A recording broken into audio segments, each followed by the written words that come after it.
Élu, silence. Arrête tout ce que tu fais.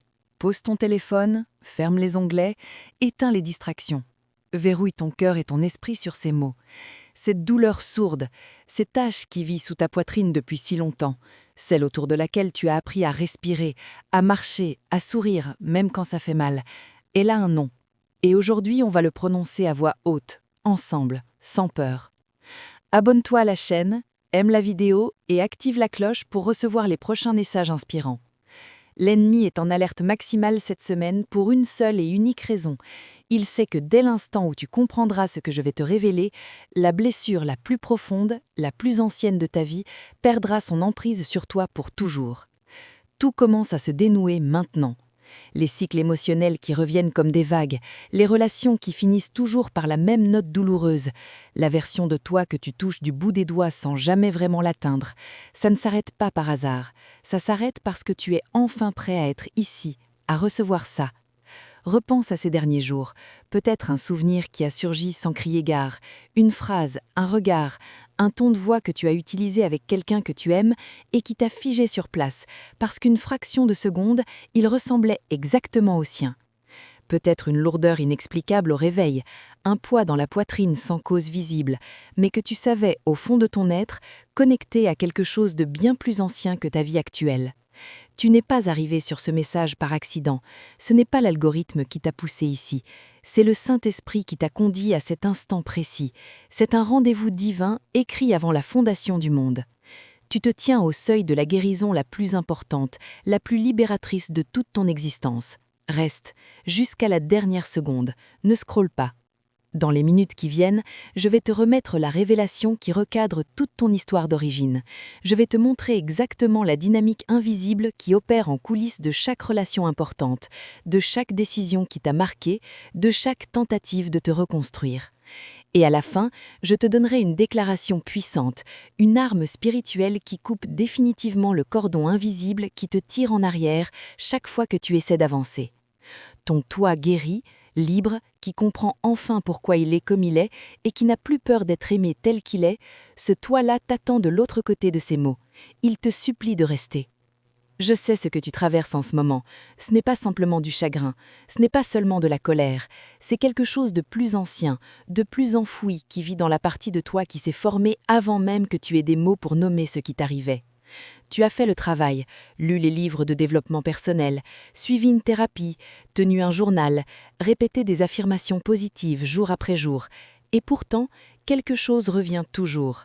Une peur familière qui serre la gorge, un repli instinctif quand l'amour s'approche trop près, une façon de trop t'étendre pour être accepté ou de te rétracter pour te protéger, une incapacité à recevoir l'amour sans anticiper qu'il va se retirer brutalement. Et dans le secret de ton esprit, tu as commencé à te demander, parfois avec une tristesse immense, « Et si c'était juste qui je suis ? Et si je ne pouvais pas changer ? Et si j'étais irréparable ?» C'est le mensonge que l'ennemi a planté profondément, comme une racine toxique. Il te murmure une tromperie très précise entre deux pensées. Si tu n'arrives pas à guérir complètement, c'est parce que quelque chose est fondamentalement cassé en toi. Tu es défectueux. Il repasse en boucle tes moments les plus douloureux, cette fois où tu as repoussé quelqu'un qui t'aimait vraiment, cette fois où tu es resté trop longtemps dans une situation qui te détruisait, cette fois où tu as choisi le silence quand il fallait crier ou parler quand il fallait te taire. Il construit un dossier contre toi et l'étiquette « permanent, incurable ». Mais écoute vraiment ce que la parole dit sur ce moment précis de ta vie. Psaume 147, 3. Il dérie ceux qui ont le cœur brisé et pansent leurs blessures.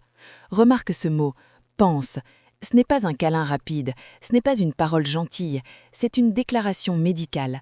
Le Dieu qui a créé l'univers est décrit ici comme un médecin qui travaille activement, précisément, avec soin, sur les fractures que tu as subies avant même de pouvoir les comprendre, avant même de pouvoir les nommer.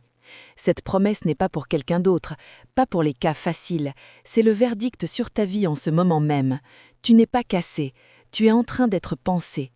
La lourdeur que tu portes jour après jour n'est pas la preuve de ton échec à guérir, c'est la preuve que la guérison a enfin atteint la couche la plus profonde, celle que tu avais enfouie depuis l'enfance. La pression que tu ressens dans la poitrine, cette sensation que quelque chose va exploser ou s'effondrer, ce n'est pas une punition, c'est l'infection ancienne, la plaie qui n'a jamais été nettoyée, qui remonte à la surface pour être enlevée une bonne fois pour toutes.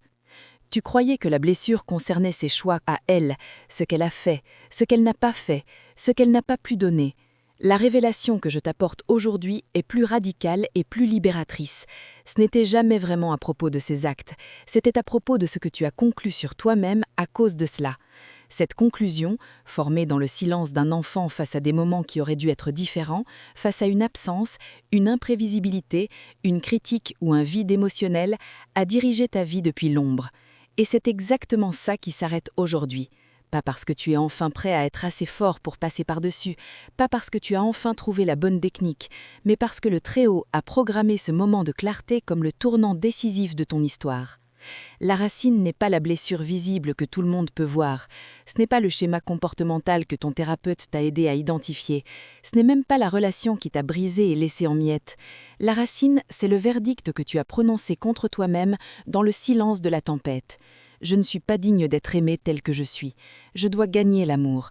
La version vraie de moi, spontanée, vulnérable, sans masque, est trop ou pas assez. Cette croyance est insinuée en toi dans les moments où elle était émotionnellement indisponible, imprévisible, critique, absente, ou tellement submergée par ses propres blessures non guéries qu'elle ne pouvait ni voir ni répondre aux besoins immenses de l'enfant que tu étais.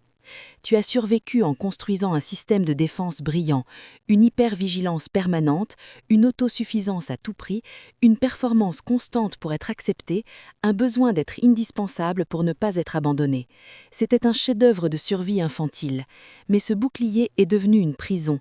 Il te protège de la douleur possible et t'empêche d'être aimé vraiment, pleinement, sans condition.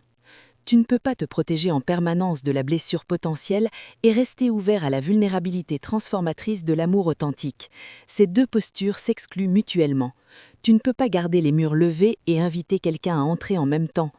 Et le vœu inconscient que tu as fait, plus jamais je n'aurai besoin de quelqu'un comme ça, je ne me mettrai plus jamais en position de vulnérabilité, je serai suffisant seul, n'a pas affecté tes relations humaines, il a déformé ta relation avec Dieu.